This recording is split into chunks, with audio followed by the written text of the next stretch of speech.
পর্যায়ে বক্তব্য রাখবেন রাজবন্দী জুলাই আহত আব্দুল সালাম তালুকদার।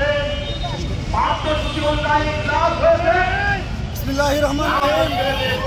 বাংলাদেশে আছে বন্ধুগণ, যখনই কাঁটাতারের পাশে কোনো মানুষের লাশ ঝুলে থাকে, পুরো বাংলাদেশের রক্ত আমরা দেখতে পাই। বাংলাদেশের 20 কোটি মানুষের মুখে কিন্তু আগুন চলে যায়।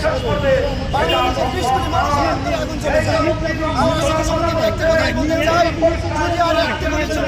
যদি আর একটি মানুষের হত্যা করা হয়, তাহলে বিএসএফের 10টি সেনার আমরা লাশ চাই। লাশের বদলে লাশ। এদের সাথে কোনো বন্ধুত্ব নাই।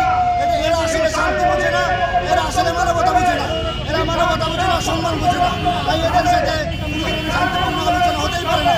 ওরা যদি আমাদের আর একটা বাংলাদেশি প্রাণ নেয়, বিনিময়ে আমরা বাংলাদেশ প্রশাসনের পক্ষ থেকে, বিডিআরের পক্ষ থেকে আমরা 10টি বিএসএফের সেনা সদস্যের লাশ চাই। ধন্যবাদ। এরপর যে সর্বশেষ বক্তব্য রাখবেন অন্তর 24-এর অন্যতম সৈনিক সফর।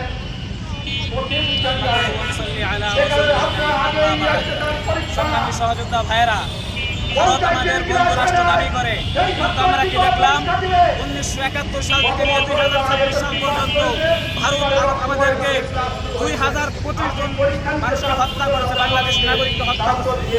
সংগ্রামী ভাইয়েরা, ভারত দাবি করে ভারত আমাদের বন্ধু রাষ্ট্র, অথচ ভারত বাংলাদেশকে গোলামির চোখে থেকে গোলামির কথা বলতে গিয়ে গুম হয়।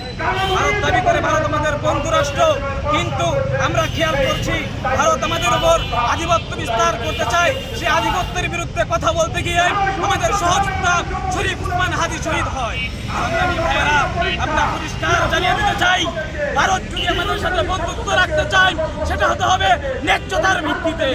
সংগ্রামী ভাইয়েরা, চোখে চোখ রেখে আমরা বাংলাদেশ মাথা উঁচু করে দাঁড়িয়ে ভারতের সাথে সম্মানের সম্পর্ক রাখতে চাই।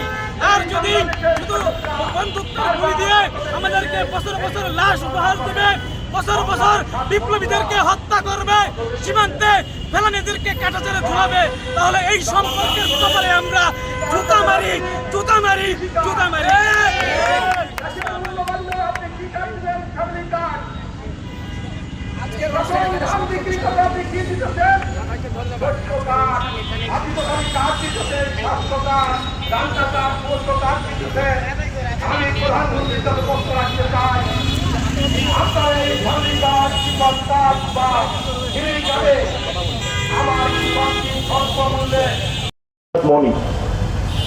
বন্ধুগণ, এ পর্যায়ে আমাদের উদ্বোধনী সমাবেশে স্বাগত বক্তব্য দেওয়ার জন্য আহ্বান জানাচ্ছি বিপ্লবী ছাত্র মৈত্রী সরকারি তিতুমির কলেজ শাখার আহ্বায়ক রিফাতুল শাহীদকে।